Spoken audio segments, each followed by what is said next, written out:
തന്റെ ജീവിതയാത്രയിൽ ചെയ്ത ഓരോ അത്ഭുതങ്ങളാണ്. കർത്താവായ യേശു ക്രിസ്തു ഇന്നും ഭൂമിയിൽ അത്ഭുതങ്ങളും അടയാളങ്ങളും വിവിധ വീര്യപ്രവൃത്തികളും തന്റെ വചനത്തെ ഉറപ്പിച്ചു പോകുന്നു. എന്നാൽ വിശ്വസിക്കുന്നവരാലാണ് ഈ അടയാളങ്ങൾ സംഭവിക്കുന്നത്.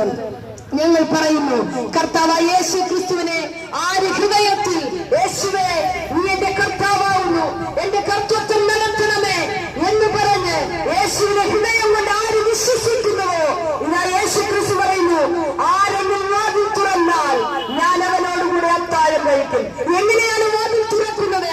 നിന്റെ ഹൃദയം എന്ന കവാടത്തിലേക്ക് യേശുവിനെ ക്ഷണിക്കുന്നുവെങ്കിൽ യേശുവിത ഹൃദയത്തിന്റെ കവാടത്തിൽ വന്ന് നിൽക്കുന്നു എന്ന് വെച്ചാൽ വിശ്വാസം എന്ന് പറയുന്നത് കേൾവിയാലാണ്. കേൾവി ക്രിസ്തുവിന്റെ പ്രസംഗത്താൽ വരുന്നു. എന്നാൽ ഈ പ്രസംഗങ്ങൾ യേശു ക്രിസ്തുവിന്റെ പ്രസംഗം കേട്ടുകൊണ്ടിരിക്കുന്ന സ്നേഹിത സഹോദരി നിങ്ങളോട് പറയുകയാണ്, കർത്താവായ യേശു ക്രിസ്തുവിനെ നിങ്ങൾ ഹൃദയത്തിൽ കൈക്കൊണ്ടാൽ നിങ്ങളുടെ ജീവിതയാത്ര ഏറ്റവും സഫലമായി തീരും. ഇത് സ്നേഹത്തിന്റെ മാർഗമാണ്, ഇത് ദോഷത്തിന്റെ മാർഗമല്ല. ഇത് യേശു ക്രിസ്തു വിളിക്കുകയാണ്. യേശു ക്രിസ്തുവിനെ പിൻചെല്ലുന്നവർക്ക് ഇതാ യേശു ക്രിസ്തുവിന്റെ സ്വഭാവത്തിന് അനുകാരികളായി തീരുന്നു.